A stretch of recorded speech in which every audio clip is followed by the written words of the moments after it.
Hey there, it's Delaware Governor Matt Meyer. The Reverend Dr. Martin Luther King Jr. called us to carry hope forward with purpose.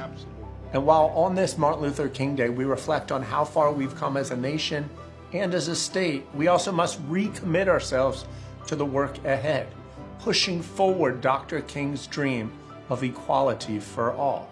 Dr. King challenged us to do more than just remember him. He challenged us to act with courage, with compassion and purpose. Those words are more important today than ever. So I encourage you to take a moment to reflect on how best you can serve your community and how we can serve our community to help move Delaware closer to the true justice that Dr. King believed was possible. Because that's how we honor his legacy, not with words, but with action. Thank you, and happy Martin Luther King Day. Does anybody else find it odd that the American government literally has a holiday, a national holiday, this one, and they quite literally were found guilty for ending this dude's life? Will honor the memory of Dr. Martin Luther King Jr. But if you were planning to spend the day in quiet contemplation at one of America's national parks, you'll have to pay for the privilege. Last year, President Trump removed Martin Luther King Day and Juneteenth from the list of free admission days, replacing them with Flag Day, which just so happens to be Trump's birthday. The policy change is just one example of the many ways this president has sought to undermine Dr. King's legacy, ranging from the petty to the profound. After taking office for the second time, Trump moved a bronze bust of Martin Luther King out of the Oval Office, where it had been displayed proudly by Presidents Obama and Biden. Supposedly, he moved it to the president's private dining room. In July, the administration released records of the FBI's surveillance of Dr. King against the wishes of many of King's family members. The president ignored their concerns about putting out sensitive personal information about the late Dr. King, even as Trump tries to shield himself and others from the release of the Epstein files. And most disturbingly of all, Trump has taken aim at civil rights infrastructure, the infrastructure that Dr. King bought and fought and died to build. In an interview with the New York Times just last week, President Trump said the Civil Rights Act was unfair and has led to white people being very badly treated. These are quotes. To that end, he has turned the Justice Department's Civil Rights Division on its head, shifting its focus to what the administration calls anti-white and anti-Christian discrimination. This president and his allies' digs at Martin Luther King Jr. are more than just trolling. They represent the greatest threat to the movement since he was assassinated nearly 6 decades ago. That's why it's imperative we treat this year's King holiday as much more than just a day off. It's a call of action for us to rise up and protect our hard-fought freedoms before it is too late. The worst politicians in America will be quoting Martin Luther King Jr. You can't quote "I have a dream" on MLK Day and then legislate against that dream every other day of the year. Dr. King described what he called the 3 evils: racism, poverty, and war. What would Dr. King say about 10 million children living in poverty in the wealthiest nation on earth? What would Dr. King say about a maternal mortality rate in Texas, which is 3 times higher for black women? What would Dr. King say about a new American imperialism seeking to colonize Greenland and Venezuela? And what would Dr. King say about masked men in unmarked vehicles kidnapping people off of our streets? Dr. King dreamed of a world without racism, without poverty, without war, It's the dream that got him killed. And it's the dream that we must make a reality. This is going to be a hard pill for my community to swallow, but it is what it is, y'all. Dr. Martin Luther King Jr. is not who we think he is. To start off, Martin Luther King Jr., also known as and was born with the name Michael King, is actually named after this Protestant leader, Martin Luther. His father was the one who changed Michael King's name to Martin Luther. Who was Martin Luther? He was a German monk and theologian who became the seminal figure of the 16th century Protestant Reformation. His actions and teachings fractured the religious and political unity of Western Europe, leading to the birth of Protestantism. So this is who he is actually named after. So his name is not even Martin Luther, it's Michael King. This is not downing him. This is just exposing, revealing the truth and what it is. This is not taking the things that was actually done and accomplished in our society. But just like I need to know what's going on, you all do too. Martin Luther King Jr. and his father was also an Alpha Psi Alpha. I know this is going to ruffle some feathers, but a lot of our black leaders are sellouts. They sell us out to the system that we are supposed to be against. As you can see, they are all a part of Greek letter fraternities.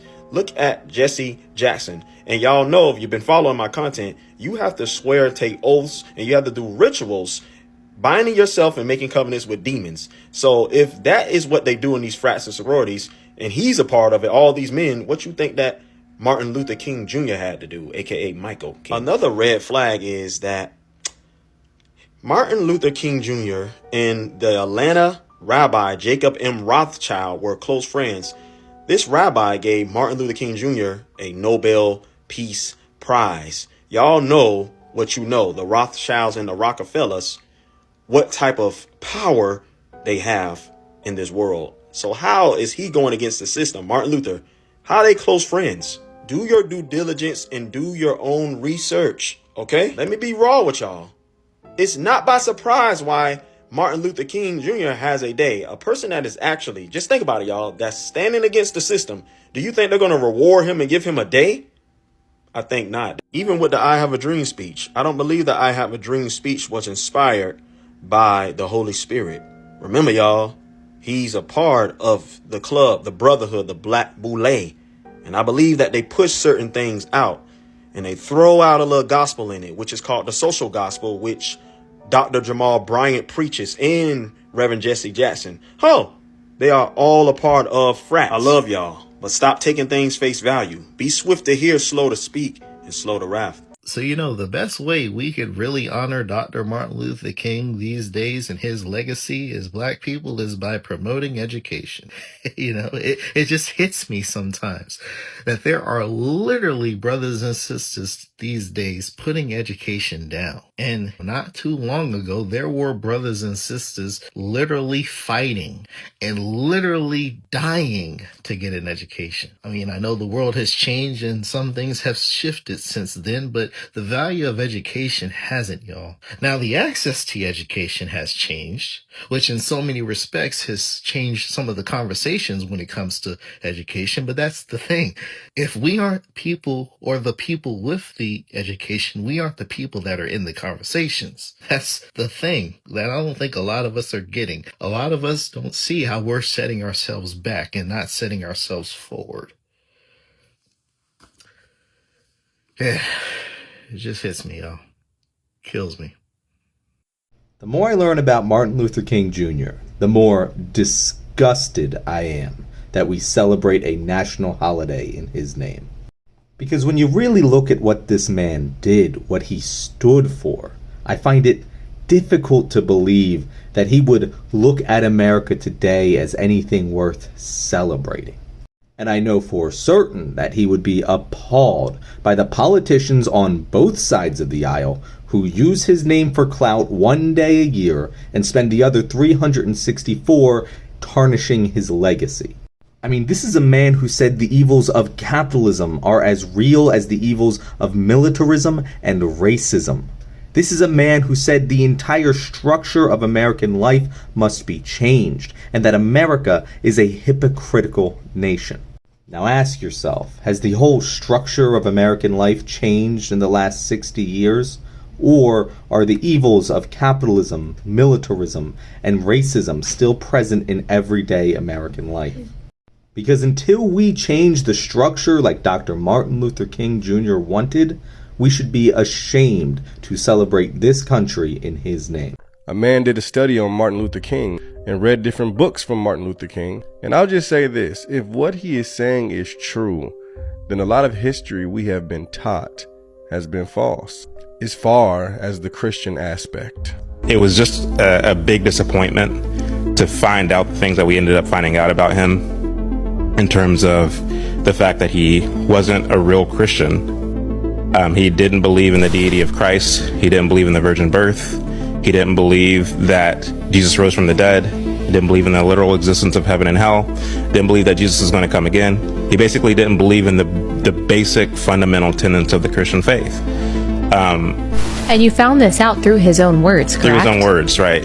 If you read those papers, you'll find that, by his own admission, he rejected the deity of Christ as early as the age 12. He said that he shocked his Sunday school class by rejecting the virgin birth and the resurrection. And he never recanted from that. He never backtracked on that or anything. I listened to every second of every minute of every hour of every Martin Luther King sermon that's in existence, and never once does he actually preach the gospel and call people to repentance. In fact, he didn't even want to become a pastor. He said he wanted to become a lawyer or a doctor or something like that, but he was talked into becoming a pastor by his family. So he was convinced to go into the ministry and to go to Crozer Theological Seminary, which by the time King went there already had a lot of Marxist professors, and King was able to take that teaching in, make it his own, and it would be the launching pad of his career. Now that was an interview with Allie Beth and a man named Chad O. Jackson. This is a man who did a deep study and research on Martin Luther King. Now granted, different things that Martin Luther King talked about in his speeches as far as segregation and us coming together was good. But like I said in my prior statement, as far as the Christian aspect goes, and us believing he may have been a minister, there may have been a lot of different views when it comes to what he believed and what you believed. Go check out the interview yourself. It's very, very interesting. And like I said before, what else have we learned as far as history that we have took in a way that it wasn't? Very interesting to think about. On this Martin Luther King Jr. Day of Remembrance and Commemoration, as a white man, I would like to state my gratitude and my appreciation for the path that Martin Luther King Jr. paved, for his sacrifice, his ultimate sacrifice, so that people of color, specifically African Americans, but people of color in general, could benefit from his work, from his life, from his struggles, from the pain and the torment, and again, the ultimate sacrifice. Regardless of what things about Martin Luther King Jr. someone might say, the reality is it was an inflection point in history, and he brought it to bear. I'd also like to show my appreciation and gratitude for my African American friends and friends that of a different color than me, for just showing me compassion and love and understanding, and for Nick, who is just an amazing friend, and the fact that he has enriched my life greatly. The other thing I would like to say is to other white people, I know these are sensitive things and the defenses come up when we start using terminologies that make people uncomfortable, but unconscious bias is something that I grappled with many years ago, and it took me years to understand fully what it really meant and how deadly and dangerous it is to hold on to that unconscious bias. And I would say to white people that watch this, do the work and start now, because we've really wasted a lot of time. And today shouldn't just be a day for African Americans and people of color to celebrate. I think it should be a day of reflection for white people in particular, because we are an integral part of the solution. As a matter of fact, we may be the foundational part of the solution. Again, historically, white people created this situation, and I think it's time for white people to stand up and resolve the situation. And it's not about politics. It's not about any of the things that you see bantered about. It's literally about you as a white person grappling with unconscious bias, dealing with things that you probably never uncovered before, and then having the staying power to see it through. So I'm not perfect, but I encourage you to join me today in this work. And I just want to remind all the CK supporters, JD Vance supporters, MAGA conservatives that believe that the civil rights movement did the black people wrong. Just make sure that y'all at work that day. Make sure on Martin Luther King Day, y'all at work, okay? And work hard. And I'm talking work 24 hours straight. No lunch break, no piss breaks, none of that. Just work all the way through. I want you to just show your resentment towards Martin Luther King Day and don't do nothing, okay? Nothing but work, okay? That's it. If your job is closed that day due to Martin Luther King Day, don't worry about it. Just go pick up a shovel or pickaxe or something like that. Do a whole bunch of digging. Like, just dig. Just go in, just find you a field and just start digging. And just dig for 24 hours straight. Okay? Just be at the bottom of the hole. Just digging and shoveling dirt and just calloused hands and all of that. Broken nails. Like, just hard, tough labor. Just show your disdain towards civil rights. I mean, don't you take not one break, because any little break during Martin Luther King Day for you would be a contradiction. It's crazy to me that some people don't know why we have a 3-day weekend this weekend. Like, it's not because of this great man right here. Clap it up for him. Clap it up.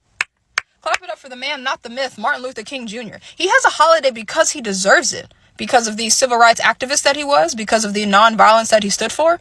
Literally, educate your coworkers. Like, we cannot forget important figures in our history. It's people like him before and after him. They're the reason why we are where we are today. Like, not even 50, 200 years ago. And the world has plenty of work to do, yes, but we are so much further than where we came from. And it reminds me of the movie Selma. You guys know Selma, right? Hopefully you've seen it. And how it didn't even get as much recognition as it should have in 2014. Like, how Ava DuVernay didn't get an Oscar nomination for her directing and David Oyelowo not getting one for his performance. Like, it's still beyond me. But educate your coworkers, please. This man is very important. Our history should not be forgotten. And if they need to get put in check, put them in check. Now, according to the National Constitution Center, Martin Luther King Day was finally approved as a national holiday in 1983, and all 50 states made it a state government holiday by 2000. The civil rights leader famously led the March on Washington in 1963 and was instrumental in getting the Civil Rights Act passed. He won the Nobel Peace Prize back in 1964, then was assassinated in 1968. Here in Central Ohio, there will be a number of events honoring him. There will be an awards celebration held by the Ohio MLK Commission at noon tomorrow to recognize people and organizations for their work serving others. At the Greater Columbus Convention Center, the city will hold its annual breakfast event